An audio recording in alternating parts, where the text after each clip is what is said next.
सुंदरवन जंगल में बहुत सारे पशु पक्षी मिलजुल कर रहा करते थे। उसी जंगल में लाडो नाम की चिड़िया अपने 2 बच्चों के साथ रहती थी। लाडो बहुत मेहनती और दयालु चिड़िया थी। दिन होते ही अनाज की खोज में जाना और शाम होते ही वापस आकर अपने भूखे बच्चों को खिलाना, यही लाडो का काम था। उसके पड़ोस में ही बुलबुल चिड़िया रहती थी। उसके भी 2 बच्चे थे। उसका घर मिट्टी का था, उस वजह से उसे गर्मी के मौसम से बड़ी राहत मिलती थी। चलो बच्चों, अब नहाने का समय हो चुका है। चलो चलो नहाने। नहीं मम्मी, हमें नहीं नहाना। हम घर से बाहर कहीं भी नहीं जाते, फिर भी आप हमें रोज रोज नहलाती हो। अरे बच्चों, तुम दिन भर खेलते रहते हो, इस वजह से तुम गंदे हो जाते हो। अगर रोज नहीं नहाओगे तो तुम्हारे पंखों से बदबू आने लगेगी।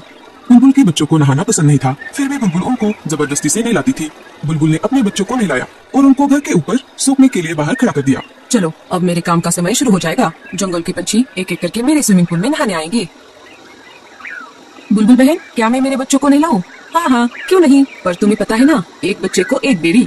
हाँ हाँ, मुझे मालूम है। ये लो 2 बेरिया। लाडो भी अपने बच्चों को नहलाने लगी। एक एक करके जंगल के सारे पंछियों ने अपने अपने बच्चों को नहलाया। लाडो भी अपने बच्चों को नहलाना चाहती थी। वो बुलबुल के पास चली आती है।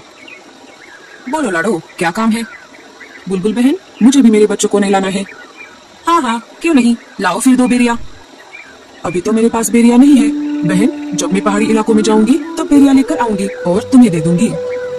नहीं नहीं, ऐसा नहीं चलेगा। बेरिया नहीं तो स्विमिंग पूल में एंट्री भी नहीं। ठीक है बच्चों, चलो। माँ, हमें भी बुलबुल आंटी की स्विमिंग पूल में नहाना है। लाडो ने बच्चों को समझाते हुए कहा। नहीं बच्चों, हम नहाने के लिए नदी में जाएंगे, वहाँ का पानी साफ सुथरा है। लाडो अपने बच्चों को स्विमिंग पूल में नहलाना चाहती थी। बेचारी लाडो कर भी क्या सकती थी। बेरियों का पेड़ ऊंचे पहाड़ी पर था और लाडो अपने बच्चों को अकेला घर पर छोड़कर उतनी दूर नहीं जाना चाहती थी। वो अपने बच्चों को लेकर नदी पर आ जाती है और एक एक करके उनको नदी के पानी में नहलाती है। अरे लाडो, ऐसे उदास क्यों बैठी हो? क्या कुछ परेशानी है? अरे नहीं कालू भैया, ऐसी कोई बात नहीं है। सोनू मोनू को बुलबुल चिड़िया के स्विमिंग पूल में नहाने की बहुत इच्छा है, लेकिन वो नहाने के बदले बेरियों की मांग कर रही है और अभी तो मेरे पास बेरिया नहीं है। बेरिया लाने के लिए मुझे ऊंचे पहाड़ी पर जाना होगा, पर मैं मेरे बच्चों को घर पर अकेला छोड़कर उतनी दूर नहीं जा सकती। बस इतनी सी बात? मैं हूँ ना, मैं पहाड़ी इलाकों में जाकर बेरिया ले आऊंगा। बड़े आए जाने वाले। क्यों जी, आपके पास कोई दूसरा काम नहीं है क्या? ना बीवी है ना बच्चे। आप एक काम करो, सारे पंछियों के काम फोकट में करो। अरे गोरी, मैं तो ऐसे ही कह रहा था। मैं पहाड़ी इलाकों में जाता रहता हूँ ना, इसीलिए मैंने ऐसा कहा। तुम भी ना गोरी। बहुत दिनों से जग्गू सेब मांग रहा है, क्या आपने ला कर दिया? कोई जरूरत नहीं है किसी की मदद करने की, अब सीधा मेरे साथ घर चलो। कालू कौवा वहाँ से चला जाता है। मम्मी, मुझे भी स्विमिंग पूल में नहाना है। अरे जग्गू, तुझे नहाने की कोई जरूरत नहीं है, तो वैसे भी साफ सुथरा है। लाडो उदास बैठी थी कि तभी वहाँ पर भूरा कौवा आ जाता है। भूरे ने सारी बात सुन ली थी। लाडो, तुम परेशान क्यों होती हो? मैंने अभी अभी सब सुन लिया है। तुम एक काम क्यों नहीं करती? मैं तुम्हारी बच्चों की देखभाल करता हूँ, तुम पहाड़ी इलाकों में जाकर बेरिया लेकर आओ।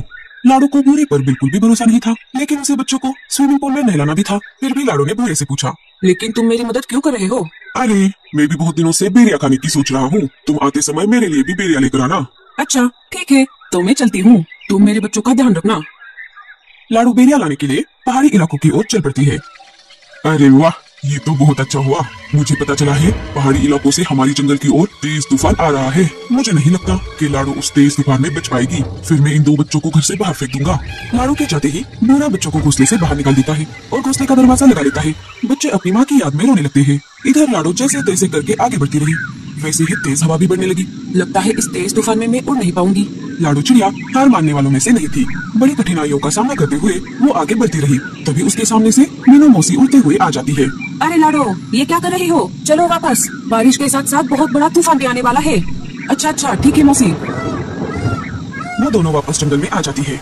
लाडो, बहुत तेज बारिश शुरू हो गई है, तुम एक काम करो, बारिश रुकने तक मेरे घर में रुक जाओ, बारिश थमते ही चली जाना। दोनों मीनू मौसी के घोंसले के अंदर चली जाती है। बारिश अपनी जोरों पर थी। मेरे बच्चे ठीक तो होंगे ना?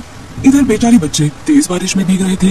वो दोनों एक पेड़ की डाली पर बैठ जाते हैं, जहाँ पर कम बारिश का पानी आ रहा था। तभी उनको उस पेड़ के तने से आवाज आती है, बच्चों इधर आओ।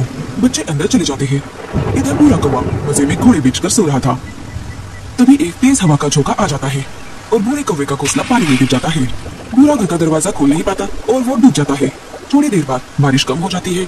लाडो वापस अपने बच्चों को देखने उसके घोंसले की तरफ आ जाती है और देखती है तो क्या, उसका घोंसला तो वहाँ पर नहीं था। वो सब तरफ खोज करने लगती है। तभी उसे बुलबुल चिड़िया मिट्टी में दबी हुई दिखाई देती है। लाडो लाडो, मुझे बचाओ, मेरा मिट्टी का घर बारिश में गल गया और मैं मिट्टी में धंस गई। अपनी जान की परवाह न करते हुए लाडो बुलबुल चिड़िया को गीली मिट्टी से बाहर निकालती है। लाडो, मुझे माफ कर दो, मैंने तुम्हारे साथ बहुत बुरा बर्ताव किया। लाडो बुलबुल को कुछ ना बोलते हुए अपने बच्चों को खोजने लगे। तभी पेड़ के तने से बच्चे बाहर आ गए और अपनी माँ को पुकारने लगे। माँ, माँ हम यहाँ पर है। लाडो अपने बच्चों को देखकर बहुत खुश हो गई। अरे मेरे बच्चों, तुम कहाँ पर गए थे?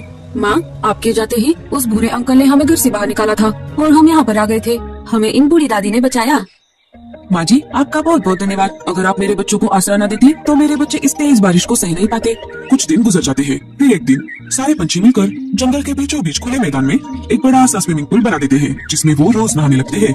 दोस्तों, आपको स्विमिंग पूल में नहाना अच्छा लगता है या नदी में? हमें कमेंट्स में जरूर बताना। और स्टोरी अच्छा लगे तो लाइक, शेयर और सब्सक्राइब जरूर करना।